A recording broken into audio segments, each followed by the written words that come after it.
Zumba.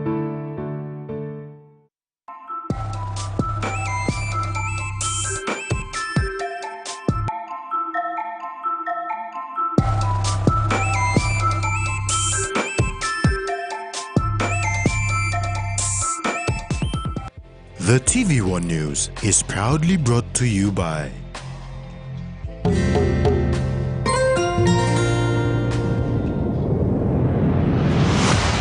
BSP, our bank, our people.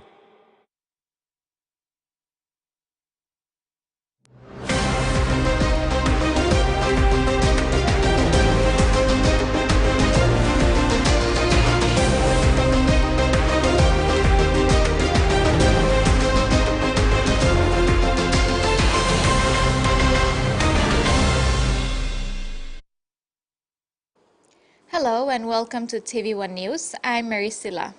And I'm Jasmine. Join me later in the bulletin. In this edition, Nganyamya's Kapau LLG needs police station. Government will not step in for PNG and lay homes damaged by downpour.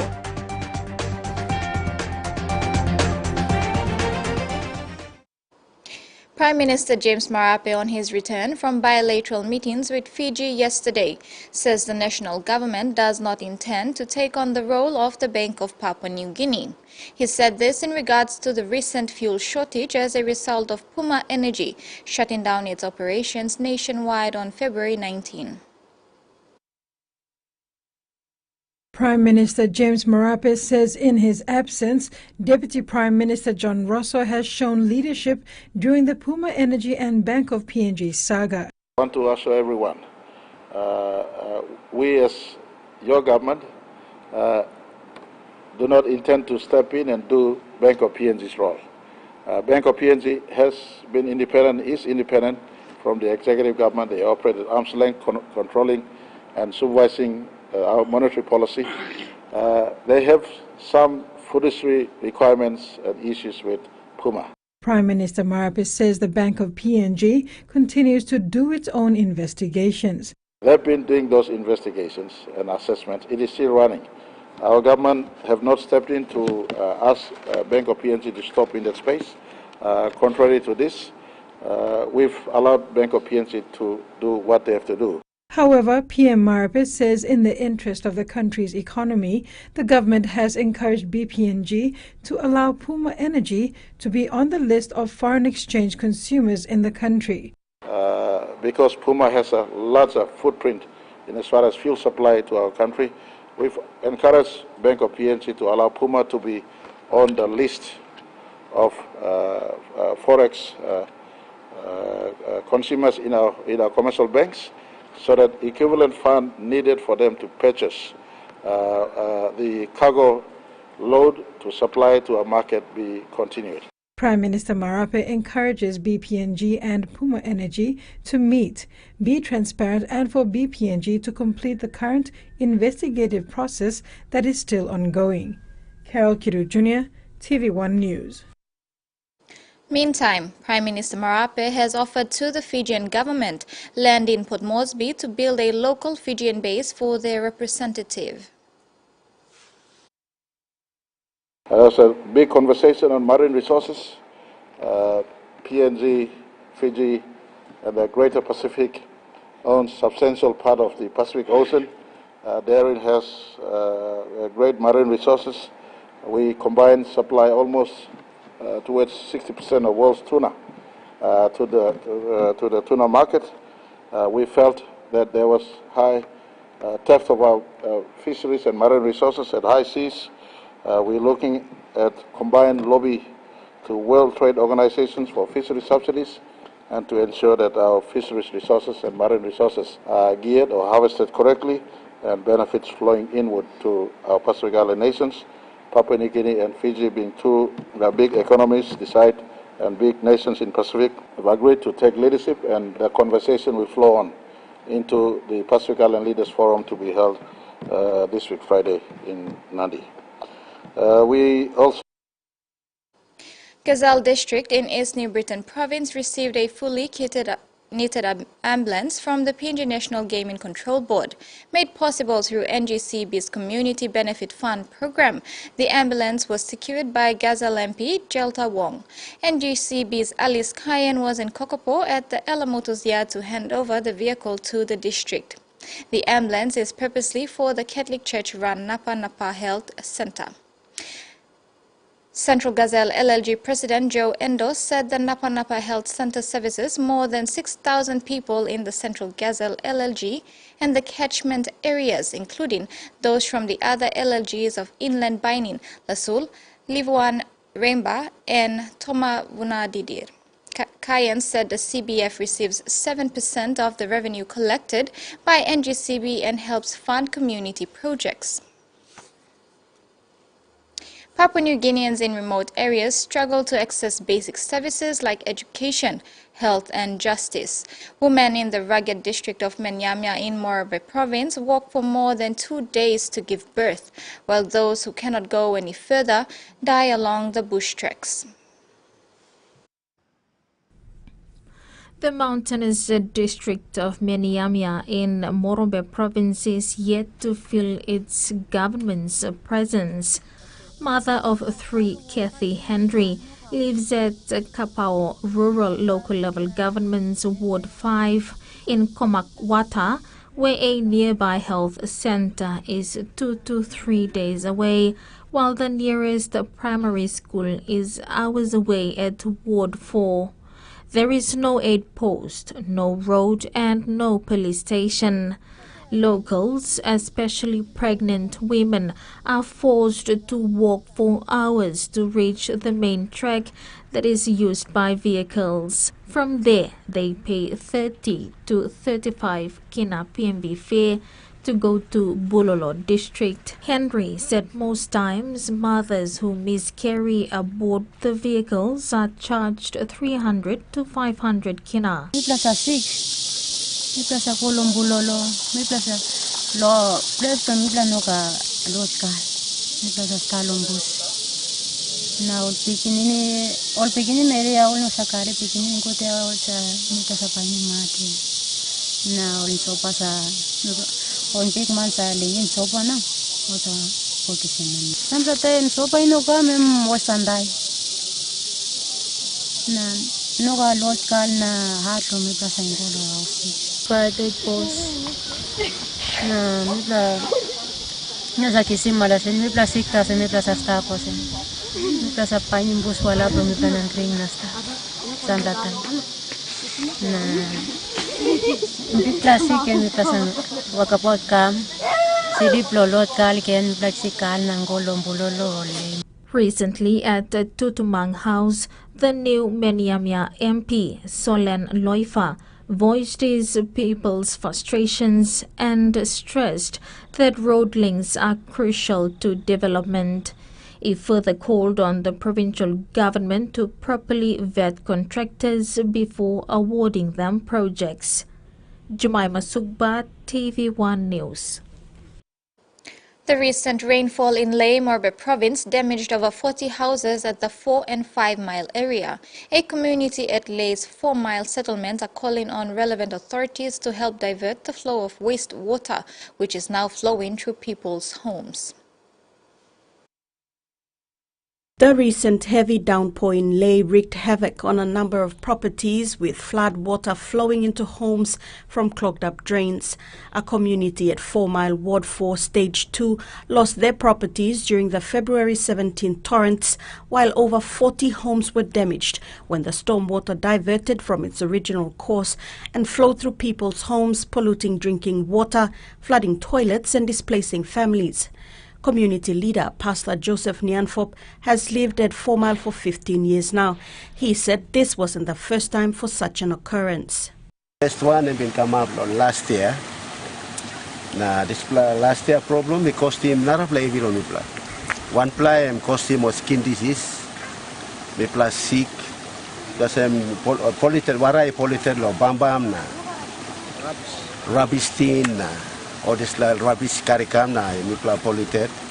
Okay, the second one of this player and making more damage, carry more house something, palang block house, kapa block house. All man walk on night, a mobile phone to go, so you go, kada something you go. Na mi plapani big play straight there. Residents were fast asleep that night when water started flowing into their homes. Since then, they have been living on wastewater as it has been raining the past few days. The community leaders have submitted letters requesting for assistance to relevant government bodies, including the Disaster Office and the Lay City Authority. Mipla need him drinking water system, mipla drums, mipla water karim, place was mipla water karim, akaramapin. Na property blo mi pla tu wara karimi go mi pla sing out team Lay City Authority na provincial government long help mi pla long one pla no disla loss blo mi pla nara pla lo pasim this pla wara na divite wara go long right pla road blo go. Students have also been affected as most of them have lost school uniforms. The community urgently needs the assistance of a backhoe to block off the running water. Salome Vincent, TV1 News. Kapau Rural LLG in Menyamia District, Morobe Province, needs its own police station. A police service shared the difficulties faced by LLG workers and called for district and provincial government support. Kapau Rural LLG in Menyama has an estimated population of over 30,000 people, scattered all over the mountainous district of Morobe Province. While the Kapau LLG station is slowly taking shape, Police Reservist Antipas Geertrus outlined the pressing issue of law and order. Geertrus has been working there as a police reservist for 8 years, with less than 10 other colleagues. And with no police station, suspects are taken to Bulolo district for lockup, which is another costly exercise, especially when there is no police vehicle. Police station, police call, it must stop because all looking was big issue. So call administration, it must stop. Police call, it must stop. Ambulance, it must stop. Because I sick to stop. So side road down, all 15 black councillors and most have to fight strong road display.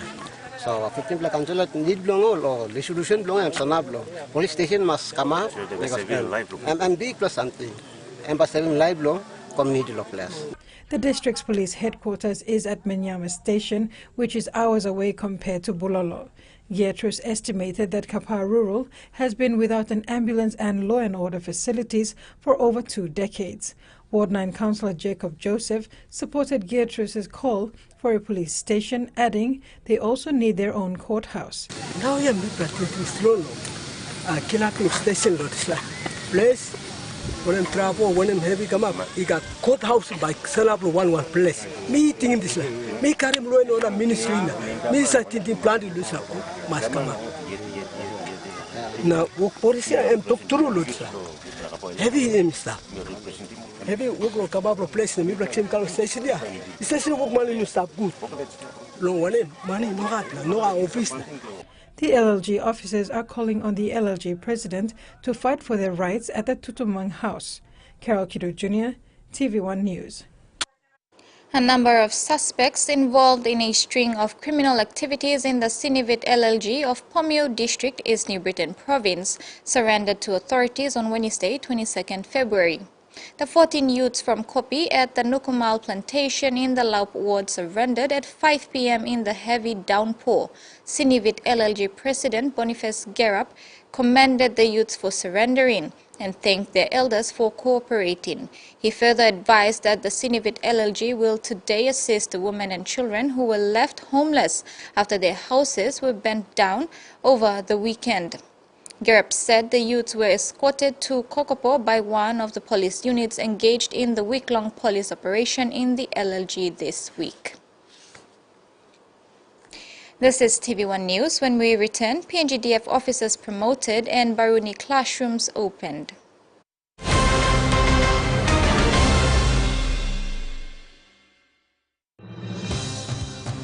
With BSP Internet Banking, you can enjoy your banking at home, at work, or wherever you are. BSP Personal Internet Banking allows you to view your accounts and transactions, transfer money, bill pay, schedule future payments, or access your bank statements. Visit your nearest BSP branch to register now. BSP Internet Banking, the smarter way to bank. BSP, our bank, our people. It's that time again! Scale Rise is giving you the chance to win some Scout School money for 2023. Over 220 winners. 4 fortnightly draws, that's 55 fortnightly winners. Cash prizes starting at 1,000 kina, 2,000 kina, 3,000 kina. They also have consolation prizes of 500 kina. Buy any Scale Rise or Ori Rise to enter the promotion for your chance to win the Scout School money. Terms and conditions apply. Scale Rise, the brain changer. Open Lens.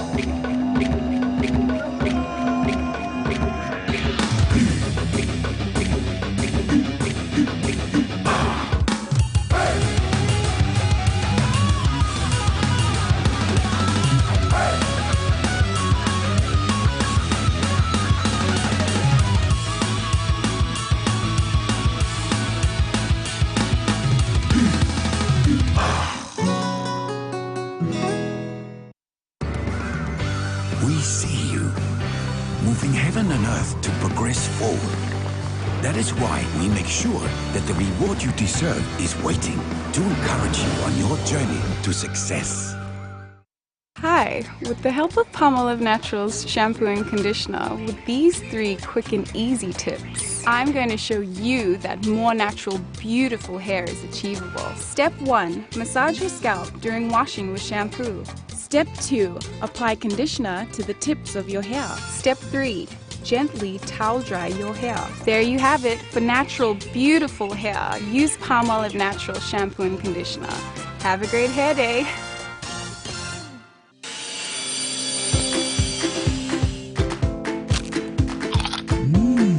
Right across the nation, we eat snacks crackers.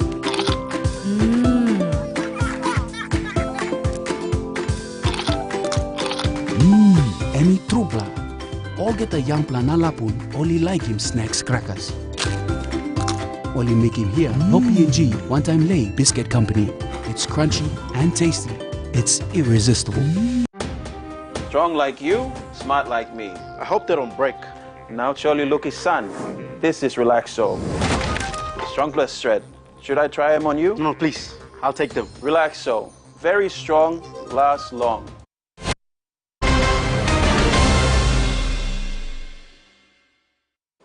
Welcome back. A total of 6 officers from the PNG Defence Force have been promoted to various ranks and files today by the PNG Defence Force Commander, Major General Mark Goina. Goina applauded the officers for performing their duties and deserved the promotion.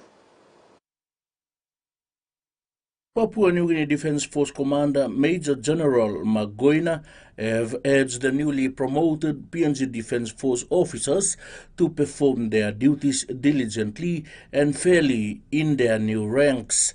Major General Goina said promotions don't come easily as their performance have been consistent and always abide by the rules of engagement. Along with my intern, where I spoke passionately about people.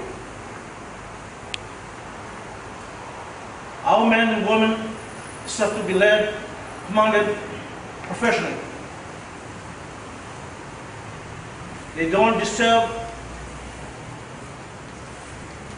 to be not given a fair go. They need to be looked after in their welfare, their affairs, especially when it comes to family. They need to be properly paid, clothed, accommodated, trained in the discharge of their duties.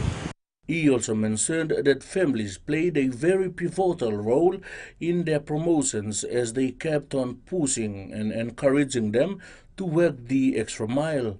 Mr. Goina stressed that their spouses must be treated with respect and dignity as they have been doing a daunting task back at home. Likewise, I want to charge you that responsibility must go to the families as well. Your wife, your partners, your children. They deserve more. with current economic situation at the moment, the way the behavior and conduct of so many servicemen and women. The 6 officers promoted are LCDR Sebastian Maru, promoted to the rank of Commander Navy and confirmed as Director Maritime Prep; Major Linus Crevanti, promoted to the rank of Lieutenant Colonel and confirmed as Director Leadership; Major Adrian Soti, promoted to the rank of Lieutenant Colonel and confirmed as Director Strategy Military Intelligence; LCDR Graham Libertina, promoted to the rank of Commander Navy and to be posted as CO Basilic; Major Francis Witata, promoted to the rank of Lieutenant Colonel and to be posted as CO to RPIR; and Major Douglas Vavara, promoted to the rank of Lieutenant Colonel and to be posted as SO1 Air Force Capability Development. Lieutenant Colonel Vitata dedicated his promotions to God and his family. Thank you so much, people and family, stand by and supporting you. Coming up now. It's been 23 years, going 24, and achievement, Lieutenant Colonel, thank you so much. The event was witnessed by immediate families and senior officers of the PNG Defence Force.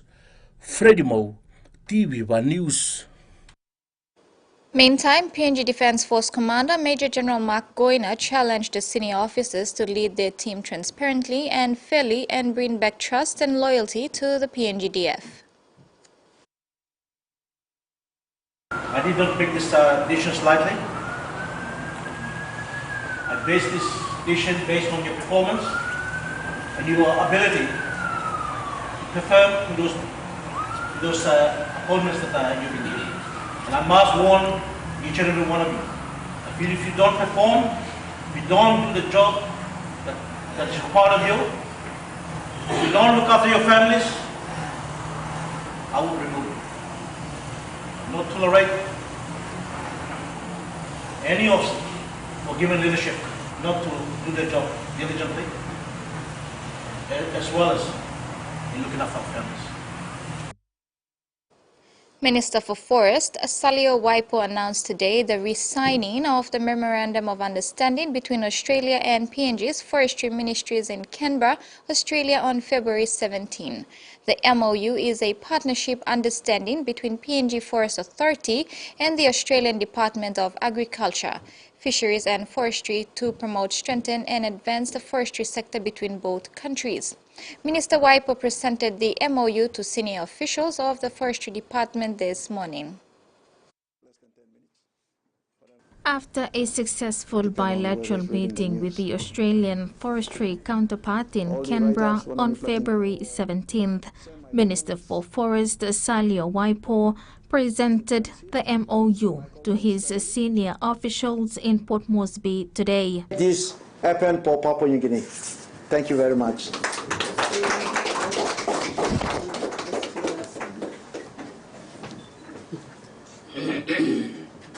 During the bilateral meeting in Canberra last week, the officials signed the Forestry Cooperative Memorandum of Understanding between the Australian Department of Agriculture, Fisheries and Forestry and the PNG Forest Authority. Minister Waipo said the signing will support the advancement of PNG's forestry sector. With the re-signing of the Memorandum of the Understanding between the two countries, the National Forest, the Ministry of Forest on the 17th of February 2023 in Australia, National Parliament House in Canberra, the Papua New Guinea government and the Australian government is embarking on the transforming the sector of forestry. I commend to share values and promoting economic development.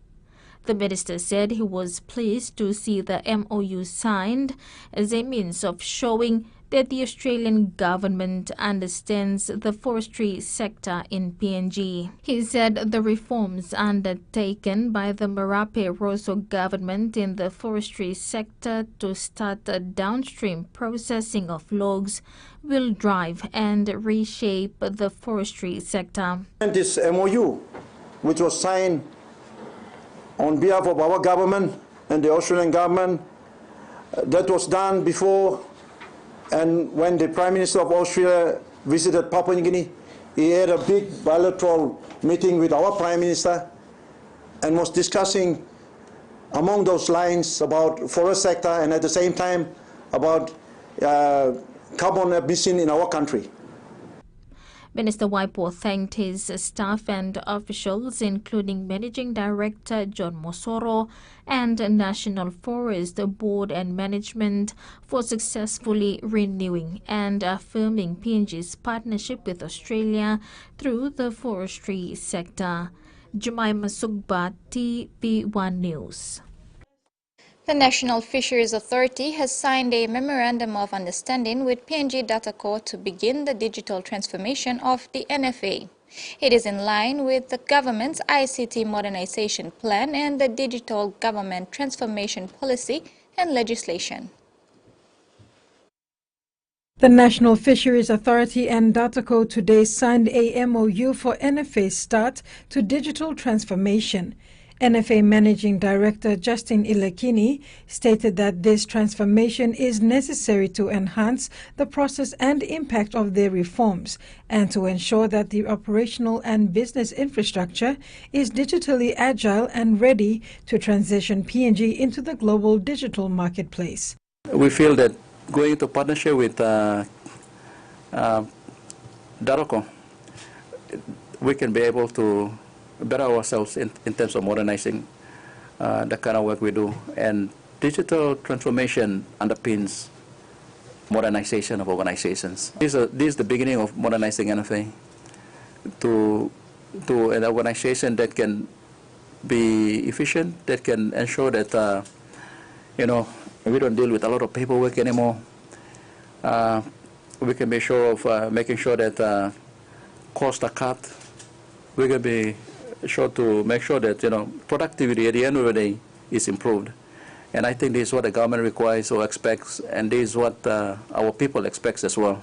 The NFA has previously been a global leader in vessel tracking and monitoring through the development of the world's first IFIMS fisheries tracking system and vessel monitoring systems.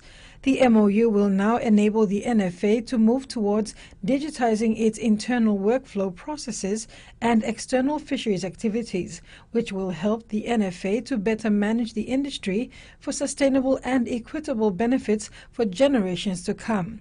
Managing Director for Datacorp Limited, Paul Comboy, was happy to sign the agreement as a way forward for NFA. And it's good to see state agencies coming on board and taking this seriously.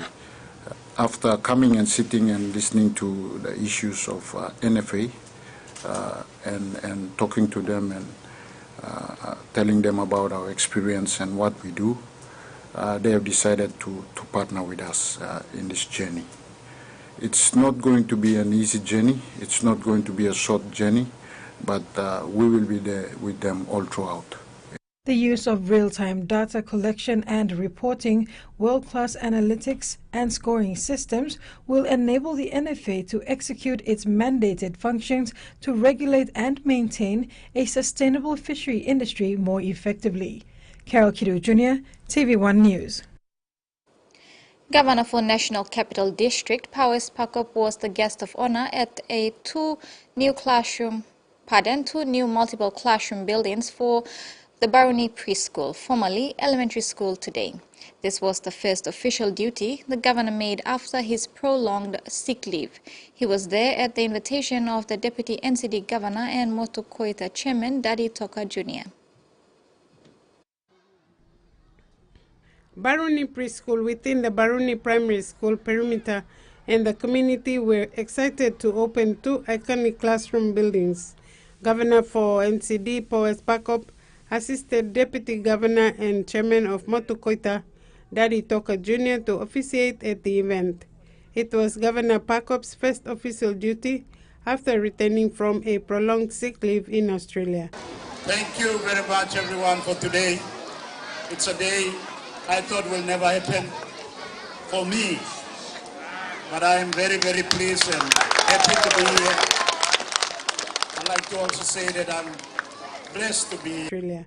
Pakop said he will make his life more fruitful and purposeful in supporting his deputy in empowering the indigenous people. God has given me a second chance to enjoy this gift of life, and today I'm happy and most grateful to be here because I want to make a greater difference than perhaps what I've done in the last 15 years. Meanwhile, the Motu Koita Assembly chairman told students they are all part of this history.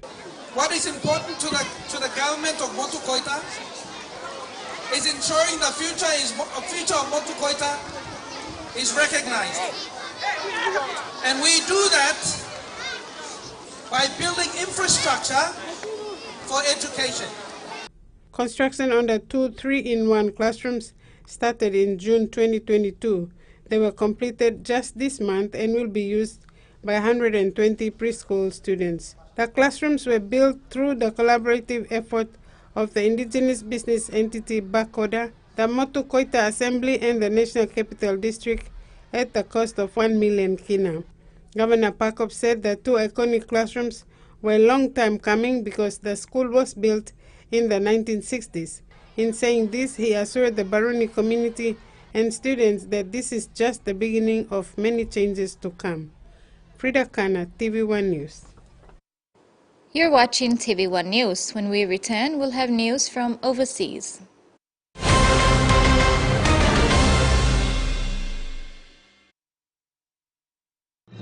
Experience a convenient and smarter way to do your banking with BSB Mobile Banking. You don't have to leave the office or your home to pay for bills. You can view your account balance, transfer funds, top up phone credits, or purchase easy paid units wherever you are. Visit your BSB branch today to register now for BSB Mobile Banking. BSB Mobile Banking, the smarter way to bank. BSB, our bank, our people. When you're spending time with family,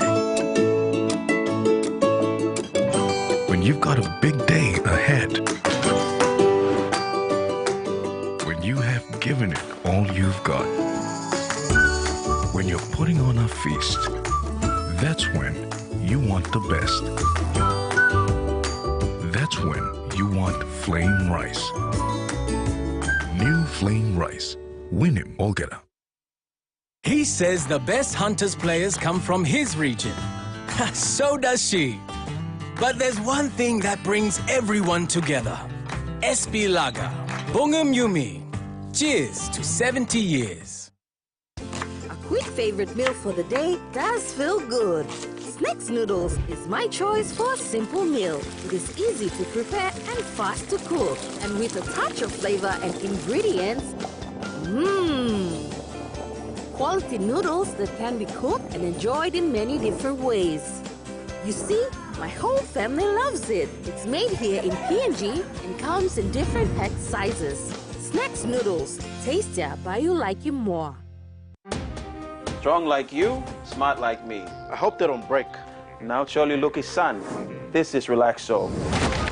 Strong plus thread. Should I try them on you? No, please. I'll take them. Relaxo. Very strong, lasts long.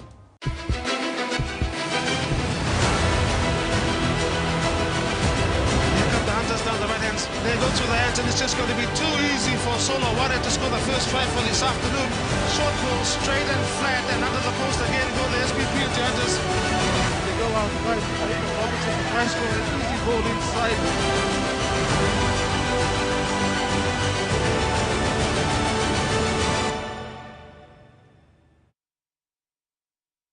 Scope returns to TV1 on Sunday, March 5th.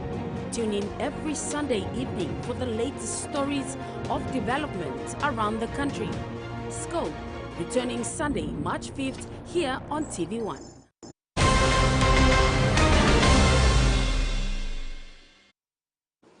Welcome back to Overseas News. Flooded residents along the River Murray in South Australia could get some financial relief, with local councils looking to offer rebates on rates, with many homes rendered inaccessible for months. But in one small community which has been underwater for nearly 2 months, residents feel authorities could have done more to help them stay dry. Nearly 2 months after the peak passed, water is still pooled in the town of Paisley. Some homes are just starting to become accessible, but gumboots and a balancing stick are needed. Devastating. It's just mould all up the walls. Water's gone into all the furniture. Joan and Wolf Punko say their second-storey home was built to the 1956 flood levels, so they thought it'd be safe. But the water rose much higher than they were expecting. They're hoping insurance covers it, otherwise they might look to sell. We'll try to find someone that wants to buy a shack or a house I own that's in the middle of the Murray. Or that was in the middle of the Murray. It's their second home, but others in town have been living in caravans since December, and they still don't know when they'll return. Residents have been left questioning why the council didn't do more to protect them in the first place. They didn't do anything. Everywhere else had levee banks and everything like this, and we were just left and the water just flowed through. Unfortunately, you haven't got the road width to be able to go to a height of a couple of metres to actually build a suitable levee. The road that did little to protect them is now trapping the water. This pump is helping to remove it at 150 litres per second. It's a big area, and it'd be a good 2.5, 3 metres deep, or even deeper in some points, so not real sure on the total volume. The council says financial relief is also on its way. It's offering rate rebates to those affected. Other councils are looking to do the same as they continue to assess and repair once flooded roads. As well as repairing roads, reconnecting power to affected towns right across the River Murray remains a key priority, but it's a big task. Electricians still need to approve each and every home, and some are a long way off. It's currently the only jurisdiction in Australia to maintain the requirement, but health authorities are bringing the territory in line with the rest of the country.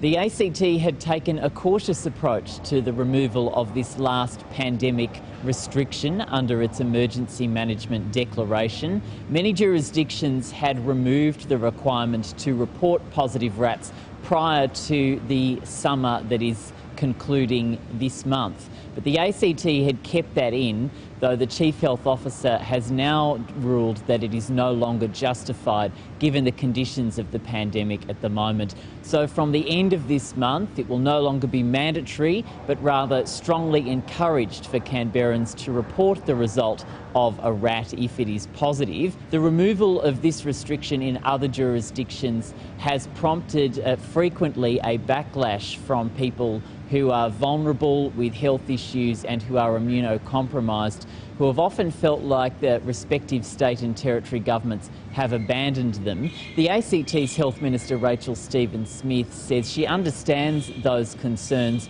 but the government is trying to strike a balanced approach at this point in the pandemic. We're encouraging members of the community who want to get out and mingle and mix to make sure that they are remembering that some people in our community are vulnerable, and if they're going to visit friends and family members who are vulnerable, please do a rapid antigen test. Please continue to take your COVID smart behaviours seriously. Despite the removal of this final requirement, the Health Minister insists the pandemic is not over, and the government will be watching closely the experience in other jurisdictions in Australia and other countries to determine if those requirements to continue reporting rapid antigen tests should be brought back. And the government is very clear that it is open, if the circumstances require, to that emergency management declaration being brought back if necessary. A leaked review has warned chronic patient backlog at a specialist maternity unit in North Queensland could be putting mothers and babies at risk. It manages the highest risk and most complicated pregnancies from across regional Queensland. But a scathing review has found Townsville Hospital's maternal fetal medicine unit is understaffed and under-resourced. What we're seeing now is a symptom of a system in distress. And a system with documented delays in the care of high-risk pregnant women. Authored by Brisbane-based specialist Dr Glenn Gardner, the leaked review found increased waiting times for women have attendant risks of adverse pregnancy outcomes and potential medico-legal consequences. The ABC has also obtained a complaint by a patient who had to wait weeks for treatment because of the backlog. She emailed the hospital saying the health system is failing me and my unborn child. The unit's director replied, saying staff were dealing with more urgent referrals. We've identified these issues multiple times over the past 10 years. We don't have the capability to meet the demand for North, Western and Central Queensland. The Townsville Hospital and Health Service says this patient's complaint has been successfully resolved.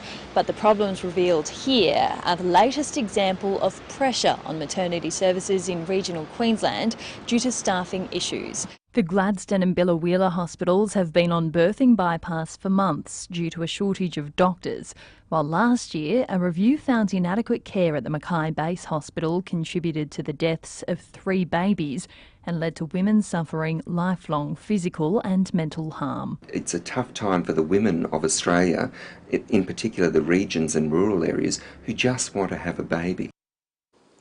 Living with kidney disease in remote areas can often mean long drives for essential medical care. Locals in one central Queensland town are trying to change that by fundraising for their own dialysis services. Now there's no clear signs that Wendy McPhee is living with kidney failure, but it's coming. In the next year, it's expected that I will require dialysis unless I get a live kidney transplant. There are no dialysis services in her hometown of Emerald in central Queensland. Treatment means a 6-hour round trip to Rockhampton or setting up something at home. I would struggle with either option. We live on a rural property, so our water is bore water, and for me it would probably mean moving away. Locals don't want to lose Wendy and her GP husband Ewan. After years of unsuccessful political campaigns to get services in the town, residents are now raising money to pay for it themselves. If you look at a map of Queensland and where all the dialysis centres are located, you will see there is a big blank spot right in the middle of central Queensland and central West. There are 49 locations across the state for chronic in-centre adult dialysis chairs, with 3 more on the way in the next year. Queensland Health says it's opened 38 additional dialysis treatment spaces in regional areas over the past 2 years, and that any new services must demonstrate sufficient and sustainable demand. In the year 2000, there were approximately 11,000 people needing kidney replacement therapy, and that has more than doubled to now over 27,000 people. I just feel like waiting for the public system to do it is going to take too long. Maybe we need to think about it differently. A tight-knit community pushing for a unique solution. Passengers have reacted to the airline's $1 billion half-year profit. The airline might be turning in record profits, but passengers on the ground have different priorities. Well, Rose, there's been some mixed reactions on the ground here at Darwin Airport. Some customers say they feel ripped off by that profit margin, particularly because they've had to spend so much money, 2 times, even 3 times the usual amount that they would to come and visit friends and family. And that's just on domestic flights as well. So some people are saying, loyal customers are saying they don't mind spending that extra money if they were getting that quality Qantas service that they know so well. But some people have been saying they haven't even been getting that service, that quality service that they spend all that extra money to get. So some disappointed customers here on the ground today. But on the other hand, we have been getting some people saying they're proud that Qantas has made this much money because it means that Qantas has survived through the pandemic. However, there were some suggestions that maybe that money should be spent on maintaining that customer loyalty and that customer service. Take a listen to what they had to say. I just spent 80,000 frequent flyer points for my son and I to fly here one way. I think it's just not very good. Flights are so expensive at the moment, they should be looking at that rather than just giving people a piecemeal refund. I think they have a problem in their back office, and I think they have considerable problems in that back office, and I think they should spend some money on that and look at customer service. Oh, I'd be pretty annoyed if I, flight got cancelled and that sort of stuff, and I was losing that amount. And now that you see how much they're making, and I don't know, maybe could make it a little bit easier for, the community. So customers, particularly in the Northern Territory here, being a bigger regional city, particularly in Darwin, we've had to fork out a lot of extra money to go and see friends and family interstate, more money than we would usually spend. Over the Christmas period, we spoke to some customers that were saying that they forked out nearly $2,000 return from Darwin to Alice Springs. That's within the Territory itself. That's not even leaving the Territory. So those numbers are a bit of a sting for customers up here in the Northern Territory today. And here's a look at the weather forecast for the next 24 hours.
At home, the PNG National Weather Service has issued a renewal strong wind warning for all coastal waters of southern PNG Indonesian border to Daru and from Hood Point to Samarai Island, including Finchafan, Vitiaz Dampla Straits to Siasi and Long Islands to Medan, Wewak Manus and its western group of islands to New Ireland to New Britain as well as Bismarck Sea. The Weather Service says strong northwest winds of 20 to 30 knots are expected to continue for the next 24 hours, causing rough seas. All small crafts and boats are advised to take necessary precautions before going out to sea. And ocean forecast for PNG areas for the next 24 hours.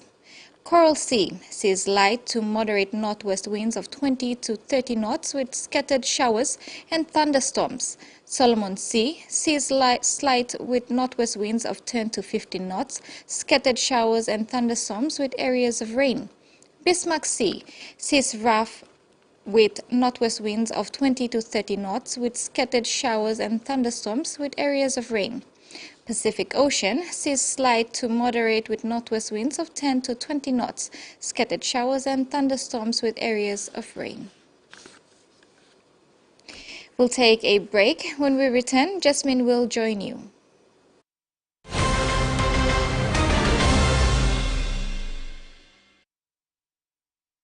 He says the best Hunters players come from his region. So does she. But there's one thing that brings everyone together.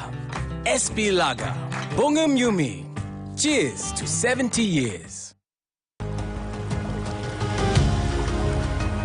Hi, I'm Anthony Ando. Coming soon on TVWAN is the River of Worship. I will praise you, for I am fearfully and wonderfully made. Marvelous are your works, and that my soul knows very well. Join me every Sunday in His presence right here on TVWAN.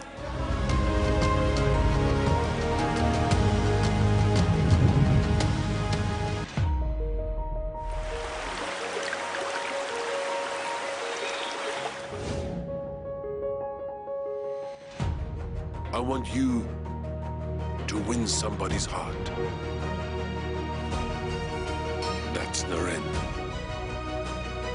I never asked for your help with anything, Dad. Don't impose your expectations. I'm going to be the one who makes the final decision here. I'm the big bad wolf, and this is the crew. We may be bad, but we're so good at it. I just tried to steal an old lady's purse. Oh! Kind of helped her. You're such a good boy. It felt good. Did you get hit on the head?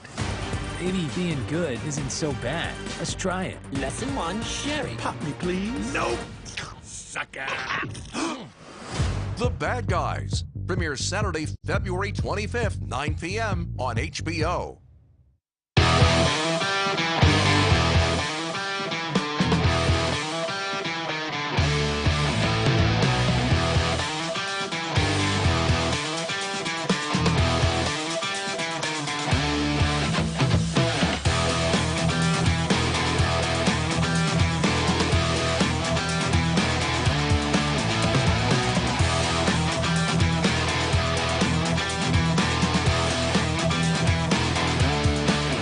Leopards, bison, cheetahs, and more. Ideally, all of these animals roaming freely would paint a beautiful picture. However, human progress won't allow that. The next best thing is to give them value.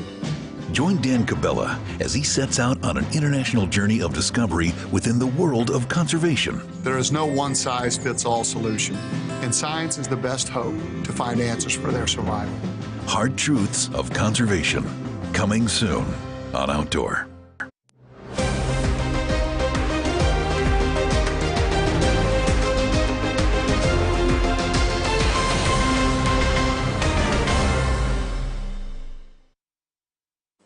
Welcome back.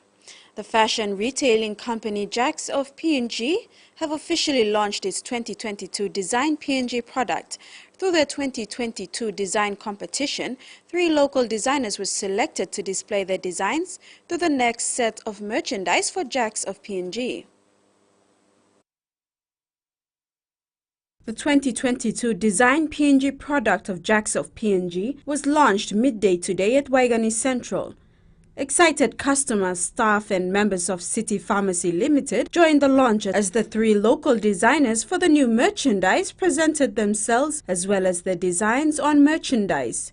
CPL project manager AJ Patel shared that since the launch of the competition in 2020, there was a need for a platform to allow designers and talent to expose their skills and a place for market. 3 winners selected will receive 2,000 kina each for participating in the competition. And in addition to this, up to 10,000 will be paid out as royalties. And an agreement will be created upon discussion with the designers to allow the use of their designs to create merchandise. So we're looking not just at a single use of their design, but a longer term project. This is the 3rd year we'll be having the design competition, and we hope to continue using this platform to reach awareness and capture an even wider audience to participate. The 3 designers who are self-taught for the 2022 Design PNG product, John Tao, Michael Vagi and Luis Sivina, come from different backgrounds with a different style. 60-year-old Tao acknowledged Jacks of PNG for the opportunity. The partnership between Jacks and the designers is a 2-year contract. I would like to thank Jacks of PNG for running this competition. It has opened up our eyes on what a simple A4 design can do. I never thought our art could be transferred onto clothes and anything. It never crossed my mind. And when you think about it, no longer when passing to Buna, because I have this percentage. Yes, technology is here to stay. Thank you very much. Jacks is encouraging more great work from each designer. Jasmine Ariel, TVWAN News. Jacks of PNG also launched the PNG's most influential design competition for this year. The next set of collection for PNG product is encouraging all Papua New Guineans to take part in the competition. At the launch of the 2022 Design PNG product, Jacks of PNG launched the next design competition for 2023. CPL project manager Ajay Patel said the team is encouraging more Papua New Guineans to take part in the competition for the next set of collection for PNG products. We'd like to encourage everyone to participate and showcase their skills, and use this platform to show how designers in PNG have a place to provide their designs, their intellectual property to well-established production and manufacturing partners like Jacks of PNG. First designer holder for Jacks of PNG, Wandit Korimbo, designing with Jacks for the past 6 years has been fruitful.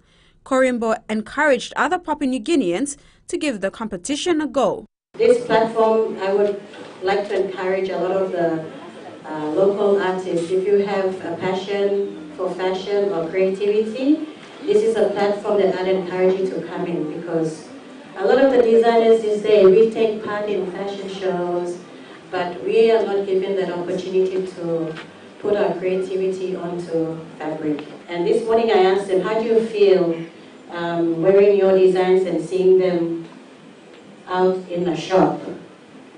It's a once-in-a-lifetime opportunity that you'll get, not only for the creativity for getting people to wear your clothing, but also you benefit through the commissions that are given. She added that more women should join the competition, as she sees it as a good hustle as well. There is no limit or category to who can join the competition except be a Papua New Guinean. The competition entry closes on the 4th of April. Winner of the announcement will be announced on the 8th of May, 2023. Jasmine Ero, TVWAN News. In sports, PNG's 3 teams competed well in the World Cross Country Championships in Bathurst, New South Wales over the weekend. The mixed relay team of Aquila Turalom, Scholastica Herman, Dilugoye and Mary Kua completed the race in 29 minutes 42 seconds, over 5 minutes ahead of Fiji, the only other Pacific Island nation to enter a team in this race. Next up was the women's 10 kilometers race, which saw Mary Tenge run a strong race behind Sharon Firisua of Solomon Islands and Nathania Tan of Saipan, with Ongen Awa and Scholastica Herman just behind Tenge. However, the race ended in some confusion as it was abandoned when the PNG girls and a few others still had 1 lap to go. With a thunderstorm approaching, organizers were concerned about the safety risks and brought forward the start time of the men's race by 20 minutes. An Australian cricket tournament aimed at launching the elite careers of more First Nations players has returned to Alice Springs. The National Indigenous Cricket Championships are back this week after COVID cancelled the 2 last years of competition. Under the blazing Alice Springs sun, dreams for the future of First Nations cricket becoming reality. After a 2-year hiatus due to COVID, the National Indigenous Cricket Championships are back. It really helps me and everyone else here grow as people, and then cricket, as I said, just a bonus. 7 men's and 5 women's teams are competing for national titles in the week-long T20 tournament. For some, the journey here hasn't been easy. Jerry Reid has been training at a tennis court with the local men's team in the remote town of Tennant Creek. There's not a lot of cricket where I come from, but just make do with what you have. The championships aim to see more Indigenous cricketers representing Australia at the highest level. It's also a vital chance to build connections, share culture, and change lives. One day I want to help kids that were in the same position as me get here to the NICC. I want to see them thrive and know that there's something beyond the 4 walls at their house, that they can travel the world. They can make money doing something that they enjoy. Wiradjuri 16-year-old Callie Black is just 1 star on the rise. I think just making connections with everyone.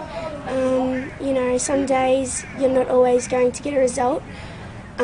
But as long as you're playing with a smile on your face. Cricket Australia says the tournament is already producing outstanding players, such as Ashley Gardner. She recently made international headlines in the Women's Premier League auction, landing a deal of more than $500,000, paving the way for the next generation. And that ends the sports segment. It's over to you, Maricela. Thank you, Jasmine. Before we go, remember to apply the following simple measures to prevent transmission of the coronavirus. Regularly wash your hands with soap and water. Cough or sneeze into your elbow and exercise social distancing. If you're feeling sick, please stay at home. You can also call the COVID-19 hotline number for more information or assistance. Thanks for your company. Bye for now.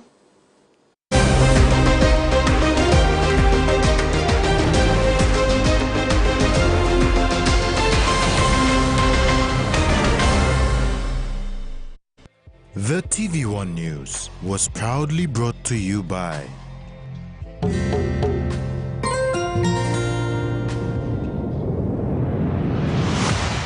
BSP, our bank, our people.